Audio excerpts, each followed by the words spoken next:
When I was 18, I enrolled in a bachelor's degree for animation.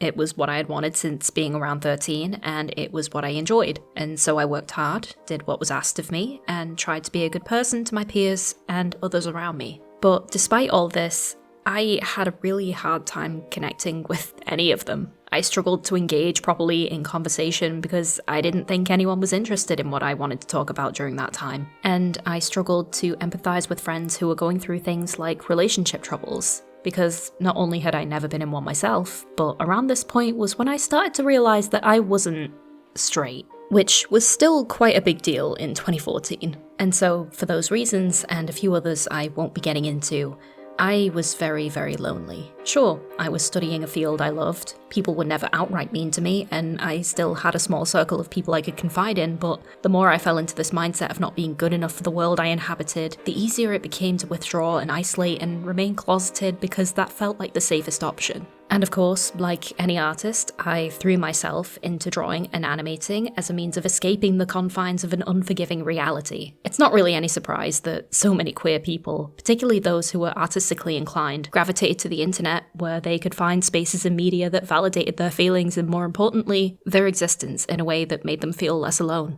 So that's where I spent a lot of my time, living vicariously through other people's creations. And this is where I learned about and became smitten with a certain children's cartoon airing on Cartoon Network that somehow managed to capture the hearts of millions. That was almost 12 years ago now, but when I first saw this show and took in the themes that it explored, it was like a light bulb went off in my head where I thought, this is why I want to do this. This is why I love storytelling. This is it.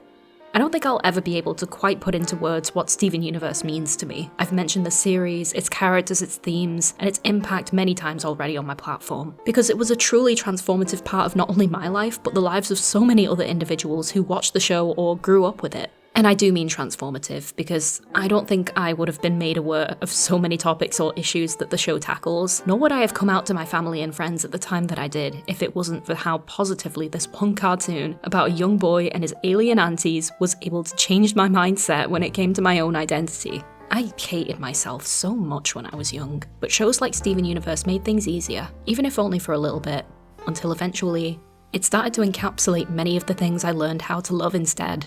But this video isn't about Steven Universe. At least, not entirely. Hello everyone, my name is fionapollo and I do art and animation. I've been thinking a lot about how dissatisfied and how angry so many of us have been about the way things are going for a while now, and I don't want that to be one of the core aspects of my videos any more than it already has been. The world has enough to be upset and angry about, and there are many creators who are much more articulate about how much they hate something than I am. So I wanted to kick off this year with a new series called Inspiring Animators. Every month, I'll be choosing one animator who has made incredible strides within the animation industry and discuss how it is they got there, their flagship works, and how they made a lasting impression on the many people who viewed their projects throughout their careers. I'll even be including a section where I attempt to break down and replicate their art styles for you all, as well as a poll where you can all vote on which animator we should discuss next. So if you like the sound of all that, then please consider liking, subscribing, or hyping up the video. Since this is a new series, any suggestions, feedback, or support would be hugely appreciated. As you can probably tell already, this video will be all about the creator of Steven Universe, Rebecca Sugar, a fantastic artist, animator, writer, and musician who is regarded as a pioneer of LGBT representation in the animation industry, during a time when such a thing was still incredibly risky. While, yes, her flagship project is considered a worldwide phenomenon with more of it on the way in coming years, she has also worked on and is currently working on so many other marvellous projects that I would love to spotlight today. Please note that while extensive research has been done on her life and work, a lot of points I make in my videos are also of my own opinion or perspective. So please don't take everything I mention as fact unless sources have been given. But with that out of the way, let's start at the beginning. It all started with a family at the beach. In her childhood, Rebecca Sugar, her brother Stephen, and her parents Rob and Helen would temporarily leave their home in Silver Spring, Maryland for the summer, and travel towards the Delaware coast. Here, they would spend many summers exploring, playing, and ruminating upon various beaches, including one familiarly named Dewey Beach. These cherished memories of youth and freedom are often some of our oldest forms of motivation when in the throes of creativity. To capture those feelings so succinctly is a common goal for many an artist, most particularly in a medium that so often taps into that sense of childhood wonder and whimsy. So it's unsurprising to see just how deeply those memories permeated themselves within Sugar's flagship cartoon and were appropriately treated with the level of reverie and appreciation that such memories deserve. And that appreciation of cherished memories transposed into art wasn't only limited to Rebecca herself, as her father Rob is also credited for gifting both his kids with a level of understanding and intrigue towards animation at an early age. Rob would spend a lot of time watching classic cartoons with his kids, whether it was Popeye by the Fleischer Brothers, laughing at the many antics shown within Looney Tunes, and he even encouraged an accurate fascination with how animation is created through storyboards and animatics, such as with Disney's Beauty and the Beast. Rebecca and Stephen both came to learn very early in life that magic was made by human hands, and was a skill that needed to be cultivated in order for truly amazing things to be brought into the world. Both parents were also able to impart knowledge about the principles of art in different ways. Rob himself was a graphic designer and could teach his children how to translate and understand form, while their mother Helen was able to instill a sense of joy and expression through her own profession as a dance teacher. Rebecca used to sit in many of her mother's classes, just drawing away, but always watching and trying to understand the movements, guided by Helen through many shared viewings of dance performances and insights of how certain actions fit together and why specific movements look the way they do. All of this direct knowledge provided both Rebecca and Stephen with ample amount of early resources to experiment and enjoy not only the destination but the journey of creating. Eventually, as she grew into her teens, she went down the avenue of exploring comics and dabbled in a handful of very, quote, early embarrassing goth comics, as she put it, which I relate to so hard, honestly. We've all been there as edgy teens. But then, after getting a bit of a foothold in the comics medium, but wanting to commit to a bigger story, Rebecca Sugar's first big story was The Ballad of Margot and Dread, which was a story focusing on a young sensitive boy who would often help other people with their problems. Sound familiar? It's also important to note that during the time she was working on this particular comic, she was also attending the Visual Arts Centre in Maryland studying painting, which her brother Stephen also attended later on, and remarks that while the program focused primarily on fine art, many of the art fundamentals both siblings learned also ended up being incorporated within their own personal works. That said, in an all-access interview, Rebecca did note that she would often butt heads with the teachers who often denounced comic making as a lesser medium. I'll never understand what it is with fine art teachers acting like other, more illustrative arts are inferior, but that just seems to be a thing across the board. But then Rebecca confirms later on that the comics did get incorporated somewhat into the program. Not through her necessarily, but possibly because it was seen as a more lucrative endeavour for the students, maybe. We'll never really know on that. It was at the VAC that Rebecca also ended up becoming friends with one Fran Bucas, an avid comic collector and enthusiast who is also an astonishingly skilled illustrator with a keen interest in hyper-detailed art. I'll leave a link to his website because my goodness, this guy is good at what he does. But Fran also happened to be the illustrator behind the inside front and back cover artwork for the Steven Universe comic series. Fran and Rebecca ended up launching a self-publishing imprint titled Sugar Bucas Comics. The two, along with Steven, ended up creating several stories under their name, including Pumpkin Man, Rocky Albatross, Margot and Dread, and Pug Davis. The trio would then take their creations to the Small Press Expo convention in Bethesda, Maryland, where they would trade their creations with fellow creatives and comic artists. This small expo, coincidentally, was also where she managed to meet the first of many future Crewniverse members, Lamar Abrams.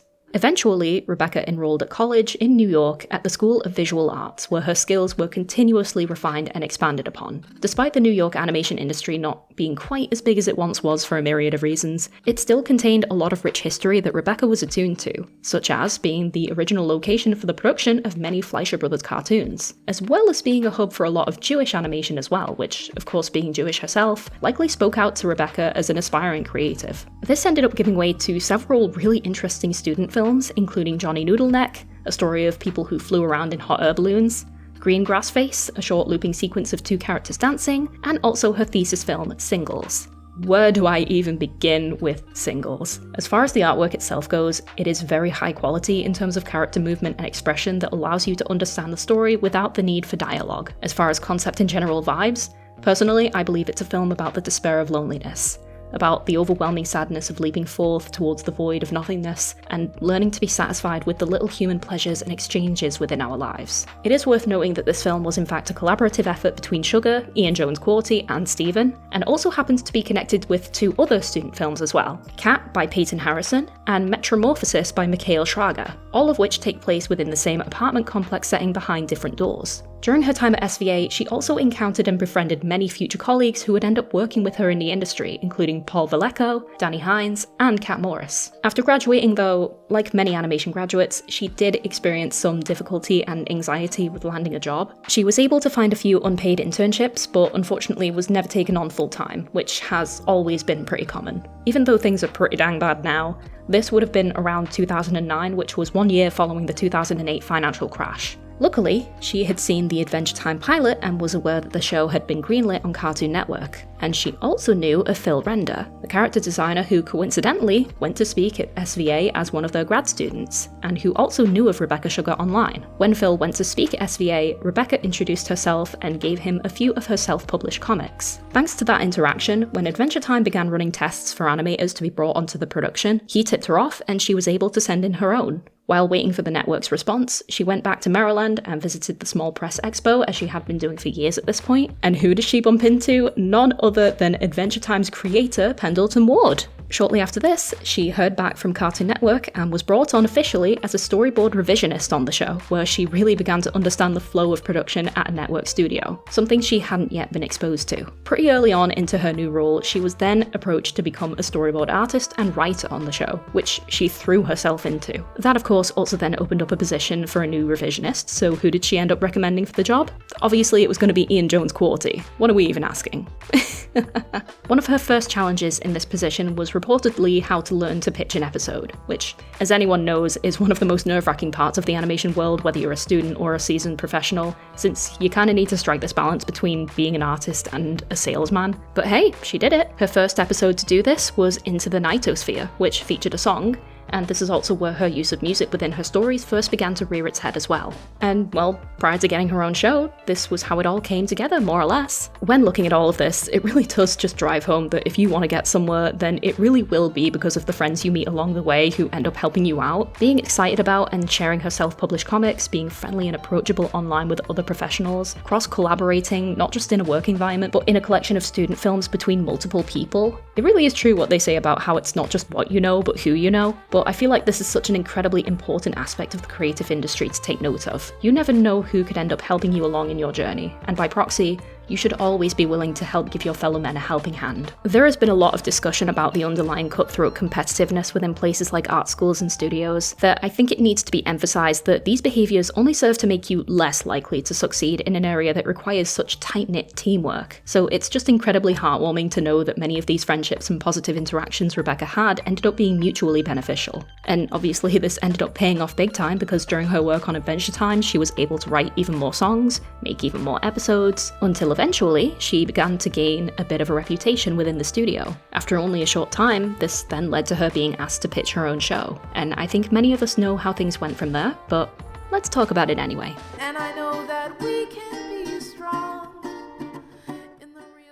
At the time of conception, Rebecca Sugar was both working on Adventure Time as a storyboard artist and songwriter for several of the more emotional musical pieces on the show, and also busy setting up the backdrop of the potential greenlighting of her show. Rebecca Sugar later resigned from Adventure Time as soon as the series was greenlit for production. Rebecca reportedly spent the bulk of her every day in the studio flitting between various departments and dipping her hand into every aspect of an episode during the production of Steven Universe. One moment she would be sitting with the writers, the next she'd be checking in with sound designers, then she'd be looking over existing animation and adding in anything that might be missing or need correcting. She was constantly on the ground with the crew running a tight ship, while still allowing nearly everyone on board their ability to shine. But what is Steven Universe actually about? In an alternate version of Earth, in a galaxy far, far away, there is a planet comprised of sentient beings called gems. These gems once came to Earth as a means of expanding their empire, but a select few of their ranks fell in love with the life that already existed there, and instead chose to fight to protect it. This resulted in a planet-wide war which ended with a cataclysmic strike from the gems' leaders, known as the Diamonds. After this war ended, the Diamonds left Earth alone after having devastated their opposition, leaving only a very small number behind. Thousands of years later, and the leader of this rebellious group, known as the Crystal Gems, fell in love with a human and gave birth to a son. This son is none other than our protagonist, Steven Universe. Being a hybrid of gems and humans, he is truly unique in this world and lives with the remaining 3 crystal gems, Garnet, Amethyst, and Pearl, in order to learn about the ways of gemkind and come into his own. He often joins the gems on missions, exploring various ruins or retrieving precious items, but he also spends a lot of his time wandering around his home of Beach City and getting into all sorts of antics with the other human citizens. The show during its first season is pretty simple enough. Each episode is around 11 minutes long and follows a sort of monster/mystery of the week formula where Steven has to embrace and understand his gem-imbued abilities to resolve any number of issues. As the series progresses though, we start to understand more about the gems. This starts off as benevolent when we are only aware of the crystal gems, but the waters begin to muddy as even more gem characters are introduced, from Lapis to Peridot to Jasper, Ruby, Sapphire, Bismuth, each managing to both complete a piece of the puzzle surrounding the gem's lore, but also inviting even more mysteries as the series continues. And the story's narrative begins to shift into more of an overarching plot as this goes on as well.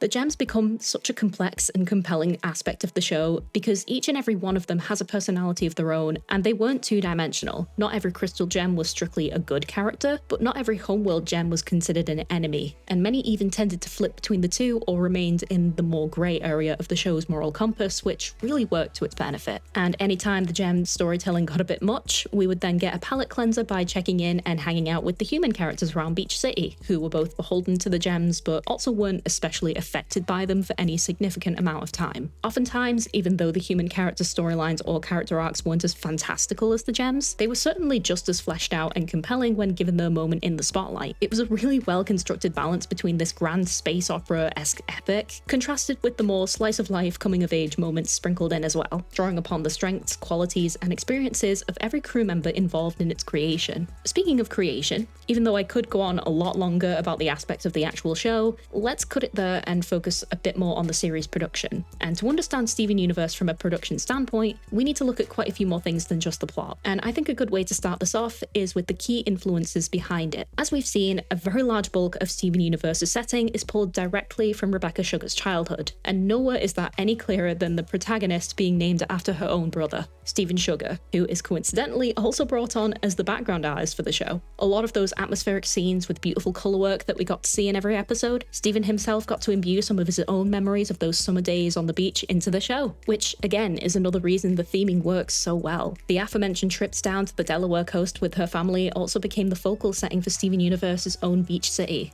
a design tinged in both nostalgia and the childhood imagination to make anywhere you travel to fantastical. Steven himself is a pretty subversive protagonist as well, being a male character surrounded by female mentors and role models, having a pink gem, not being afraid to wear feminine clothing, being both sensitive and sympathetic to everyone around him, and trying to solve problems through communication before even thinking about resolving to force. Steven as a protagonist approaches everything with such a gentleness that becomes integral to the very fabric of the show's message of being kind and showing love however you can. In another interview, Rebecca mentions feeling guilty about having a slight preference to boys' shows and wanted to break that down in her own by using Steven as a vessel to do so. And I think this was executed very well. When thinking of the kind of show she wanted to create, Sugar has stated that she wanted to ensure that it would be something that she will enjoy working on since it will likely be in production for a very long time, which we know to be true since the show ran for 5 seasons between 2013 and 2019. It's very clear from everything we've already gone over that family and community are a big part of her life and heavily influenced who she is. So it would of course be reflected in the kind of show Steven Universe went on to become. It's also not that much of a shock that she ended up basing or even naming a character after her own brother, since she's already done this once before with Margot and Dredd. In an interview with Rebecca, she even noted that Ian stated that there were similarities between the two pieces. They were both about 2 happy-go-lucky yet sensitive kids helping a bunch of teenagers with their personal problems. Sugar also noted that she was essentially writing her brother as both of these characters, cementing the core theme of family reverberating through both works. And although Margot and Dredd is now considered and remains lost media,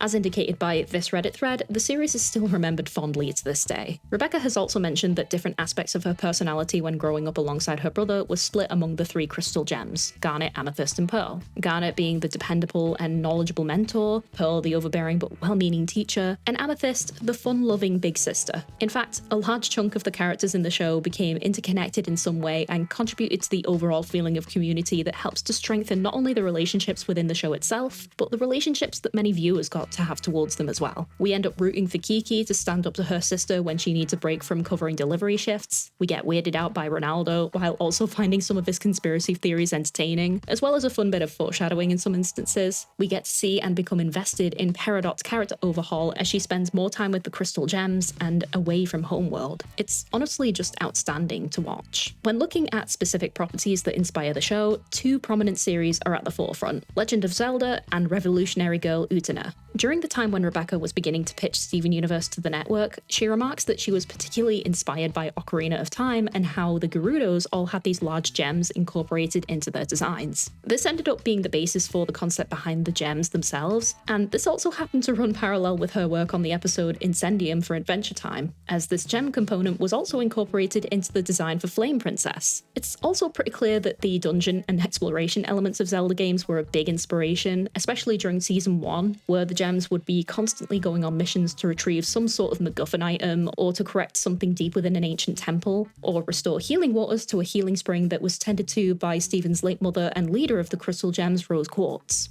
Even the music contains a few nods to Zelda in various ways, just with a more synth and spacey feel to it. The music itself in Steven Universe is such an integral part to the story, since it was something that Rebecca wanted to expand upon following her music on Adventure Time. When working on the music for her first writing gig, Penn Ward actually had to tell her to tamp it down, basically, since she wanted to go like full musical with Into the Nightosphere, where a more intimate personal song would work just fine. But with Steven Universe, she was now able to go as big as she wanted with little restraint, and this resulted in some of the most gorgeous songs in animated TV that we have heard in a long time. Songs like Stronger Than You, It's Over, Isn't It?, Here Comes a Thought have all struck a chord with fans and become many people's favourite aspect of the show overall. Even the ending song, Love Like You, in all of its variations, became a very welcome tune at the end of almost every one of Steven's adventures. Following that, the way in which Utena plays with and deconstructs themes of gender and puts the romance of two primary female protagonists at the forefront played a massive part in the way Steven Universe did the same with many characters and storylines. Rebecca has been open about her bisexuality while working on the show, and also later came out as non-binary, which makes this not just a welcome nod towards the queer community, but another core aspect of the show that expands upon its creator's lived experience. She even described the series as an epiphany for her in that respect. Fun fact, but she ended up watching Utena after being lent a copy by a friend called Connie, a name which ends up being used as the name for another prominent character on the show. And we see this in so many different ways throughout the series, but not without a fight to get there. One of the key reasons so many view Steven Universe as a groundbreaking show is also one of the reasons why it is considered by certain specific groups to be its biggest controversy. The history of queer rep in TV and cinema is one that is exhaustive and arduous to run through. In the interest of not going too in detail and veering off topic, since I've touched on this a good few times in other videos, in 2013 it was still considered a very risky move to even allude to a queer character being canon. And anytime that a show did manage to slip something through the cracks, this often came grounds for the show being cancelled. Thankfully, Steven Universe came at this issue at probably the best possible time and went about it in one of the most ingenious ways, and that is fusion. As described by Rebecca, fusion is an ability of the gems whereby two or more beings are able to harmonize and become one. And the way she describes this is that they become a physical manifestation of the relationship between two characters who are fusing. The more harmonious the relationship, the more humanoid the form is. The more chaotic the relationship is, the more arms, legs, eyes, and more destructive in personality the being becomes. This dynamic of the show is first shown through the character Opal, who is the fusion of Pearl and Amethyst, and more or less sets the tone for how fusion is supposed to work. The characters involved need to be on the same page, they need to want the same thing, and they need to be completely at ease with each other in order to maintain the fusion for an extended period. Once we get to the finale of Season 1, however, fusion has unknowingly become the perfect vessel to allow for the reveal of one of the show's best kept secrets up until that point. Garnet, one of the primary members of the Crystal Gems, is revealed to be a fusion of two gems who are in a romantic relationship, Ruby and Sapphire. This, of course, taking place during a time when gay relationships were still tiptoed around and were heavily lobbied against not just by angry individuals but also networks that didn't want to rock the boat, caused this aspect of the show to have to go through a series of hurdles. Gay marriage at this time hadn't yet been legalized in the States until 2015, and so the episode was met with a slew of attempts at censorship, such as one individual who started an online petition to have the kiss shared between Ruby and Sapphire censored, as she thought it was inappropriate after having watched the episode with her kids. Rebecca describes Garnet in one of her YouTube shorts as her hill to die on, as the relationship between Ruby and Sapphire was based on her own relationship with her partner Ian. So the solution to getting around this was to essentially keep the mystery of Ruby and Sapphire hidden from the network until 2014, when the episode went into production. By that point, the episode was already underway, so that by the time the studio gave them the note that the relationship couldn't happen, they already had grounds to bite back. The show was really hitting its stride as one of the most popular cartoons currently on Cartoon Network at the time, and it was also the season 1 finale, so it was either let them do it or no finale episode. But it didn't just stop with Garnet. Other characters who were also shown as having similar feelings towards each other were treated pretty similarly. One episode in season 2 titled We Need to Talk features Pearl and Rose Quartz, Stephen's late mother who haunts the narrative throughout the story, performing a fusion dance to become Rainbow Quartz. Except this dance actually got censored when aired in the UK, which I'm going to be honest made the whole thing look worse, because what they basically did is they replaced it with an extended shot of Stephen's dad Greg watching them, so it just makes it look like they were doing it in front of him. But hey, if that's what you're into, I guess. There are even several countries that went as far as to change Ruby's gender to male and even animate a mustache onto her, which was incredibly silly, but it really puts into perspective exactly what Rebecca and the crew and the show were up against. But they weren't just about to go down without a fight. In fact, the show ended up becoming the first animated cartoon to depict a same-sex wedding between Ruby and Sapphire. And they did so in a way that made censorship incredibly difficult to get around by having Ruby be the one wearing the wedding dress. And again, making the episode a finale so that it couldn't be erased or skipped by many countries that otherwise would have attempted to do so. All of this intense work to overcome these issues factor into why so many people regard Steven Universe as such a pioneer cartoon for LGBT rep. There were, of course, some other shows that tried and managed to pave the way, such as Adventure Time and Legend of Korra, but Steven Universe was just so consistent in its efforts that it became a trendsetter for many future animators to take note from, and I couldn't be more grateful to it for that. Outside of just its achievements on the side of representation, the show is also just generally gorgeous, funny, insightful, soulful, emotional, and has been both nominated and awarded with several awards, including a Creative Arts Emmy Award in 2018, a GLAAD Media Award in 2019, and a Peabody Award also in 2019. Steven Universe as a show touched on so many topics and has resonated with so many people all over the world, and like I said earlier, I don't think I'll ever be able to put into words just what the show means to me. There's a lot of stuff I haven't really been able to cover, otherwise this video would never have been completed, but the above points I've covered are only a few of the reasons why so many people gravitate to it and see Rebecca herself as such an inspiration. With that said though, we're still not done yet, and I'd like to recenter Rebecca in the video topic. So, let's move on. So I think we're all well aware by now that animation, and especially large-scale productions at that, are never the work of a single person. It is usually carried out by a team of incredibly hardworking and skilled individuals all working together to produce something great. But to do that, you still need a driving force. Rebecca Sugar, even back in her early days when you look at her student film Singles, has a very distinctive style and direction to it that gives off that familiar sense of vulnerability that much of her work is known for. Her male characters aren't afraid to shed a tear or jut a leg out or put a hand to their head, and it isn't treated as a moment of comic relief, it's treated with a sense of gravity, as though it would be on stage almost. It also harks back to the many influences found in classic cartoons of the 30s, 40s and beyond that she would watch with her dad and brother. If we want to break that down in a visual sense, then we have quite a few different places to look at our disposal. As you can all imagine by now, Steven Universe is a favourite show of mine, and so I naturally have a copy of the art book, Steven Universe Art and Origins, which contains a large swathe of Sugar's rough sketches and character drawings, as well as a bit of info about her early life, education, and how she got into the industry, which was used for a portion of this video's research.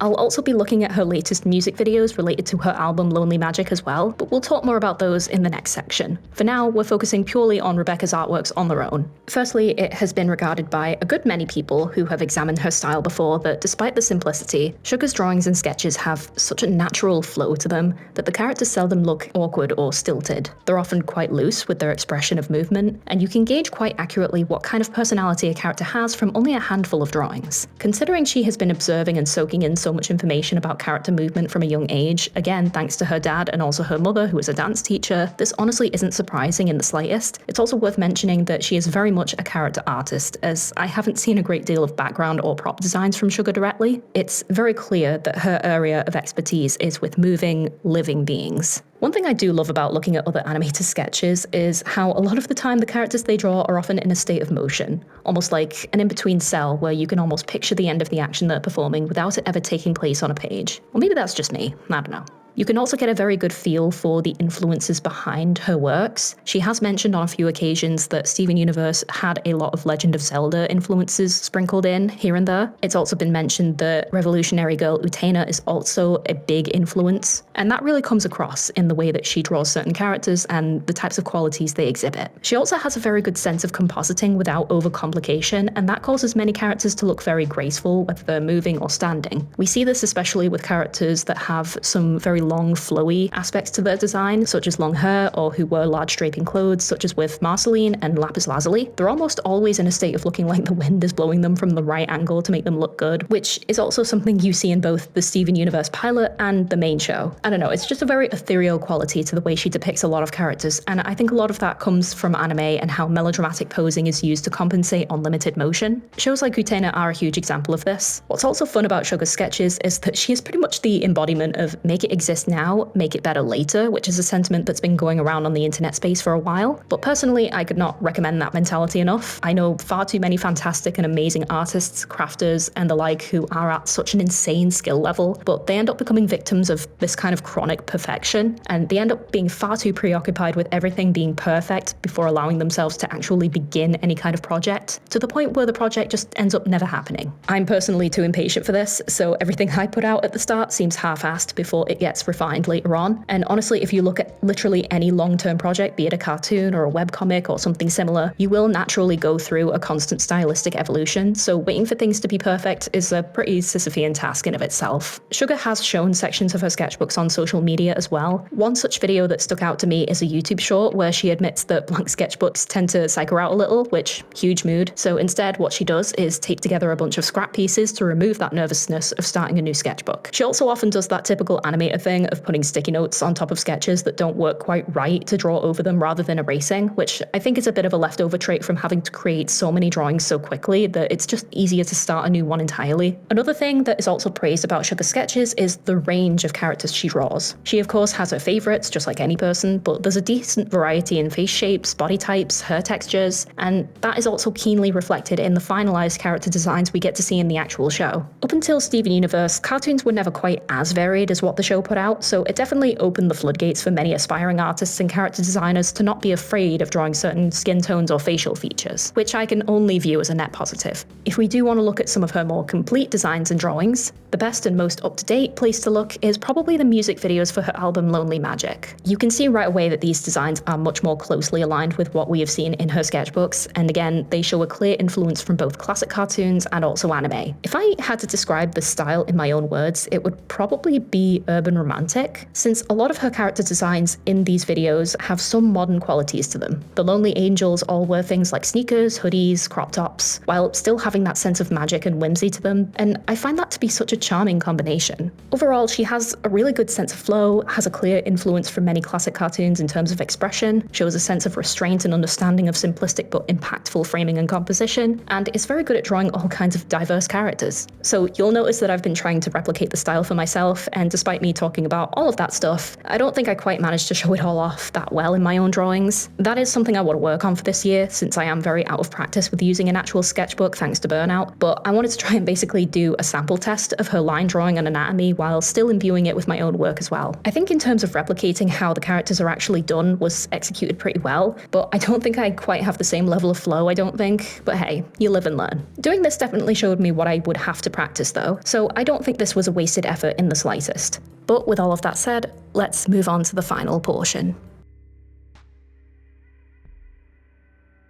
As of 2025, during the Annecy Festival in June, it was announced that we are getting a Steven Universe spin-off called Lars of the Stars, focusing on a prominent side character of the original show, Lars Barriga. The show will be aired on Prime Video and is being produced by both Rebecca Sugar and Ian Jones-Quartey. I have to say, coming back to the Steven universe will hopefully feel pretty nostalgic when it comes out. I have a feeling many people will react to this show in pretty much the exact same way as they did with Fiona and Cake, appreciative of a beloved series receiving a new lease of life, but not with quite the same magic as the original, I don't think. Maybe that's because many of us who watch these shows are older now, maybe it's because it's a spin-off, who knows. But I am curious as to how things will pan out reception-wise, since Lars was a pretty interesting but divisive character in the original series. And in October 2025, news also broke out that Rebecca Sugar will be the writer and director behind an upcoming animated feature film of The Moomins, which will be an adaptation of the world-famous series of Finnish and Swedish novels of the same name by children's author Tove Jansson. The Moomins is a beloved franchise, known for having a very magical and dreamlike world setting, which, if you've been paying attention to any single thing I've mentioned in this video, then it's no wonder so many fans are excitedly calling this a match made in heaven. Not only that, but in August 2025, Sugar also released her second album titled Lonely Magic, which chronicles different aspects of her life and sentiments towards her career in animation. The song Ice Water is a particularly delightful little tune that she describes as a love song dedicated to New York City, where she studied at SVA and is a personal favourite of mine. Pretty much every song on the album is written, composed, and sung beautifully, and it conveys much of the same emotional pull that Sugar exhibits in her works on both Adventure Time and Steven Universe. Something about seeing a person who was able to put in so much work and still revel in the joys of creation in so many different forms and eras makes me feel like I'm almost living vicariously through the events she sings about. I never did get to pursue my dream of working on a long-haul production or making cartoons with a crew, but I'm glad Rebecca Sugar did. And I'm glad that a lot of people do who are passionate and determined even in the bleakness of the industry's current state, and that they are willing to pursue something that brings both themselves and others so much joy. It's never just the shows or the artworks or the music that makes you feel so connected to these creations. It's the people, and that's why I felt the need to create this series. One of Rebecca's new music videos for her song Love the Way It Feels was dedicated to the main College of Art and Design class of 2024. And for some reason that really struck me in a way that I don't think I'm quite ready to tackle yet. Things right now feel so downtrodden, and so many people are dealing with things they should never have had to. But no matter what happens, animation and storytelling and so many other forms of art and expression will always be important, and despite what some may say, it will always be valued by the right people. Even when things get rocky, you just need to hang in there and weather the storm. And most importantly, never forget to love the way creating feels. Thank you for watching, and I hope you enjoyed everything I shared with you today. If you did, then please consider liking, subscribing, sharing, hyping, or anything else, really. I recently made the decision not to do any sponsorships this year because I'm sick of grinding for the sake of grinding, so any help to support what I do would be greatly appreciated. As I said earlier, I'll be running a poll every month for you guys to choose which inspiring animator we discuss next, so please cast your vote when that drops. What do you think of Rebecca Sugar? What do you think of Steven Universe, of the animation industry in general? If you have any thoughts, I'm always happy to hear them. But for now, stay safe everyone, and I will speak to you all very soon. Bye! If I could begin to be half of what you think of me, I could do about anything. I could even learn how to love. When I see the way you act, wondering when I'm coming back, I could do about anything. I could even learn how to love like you.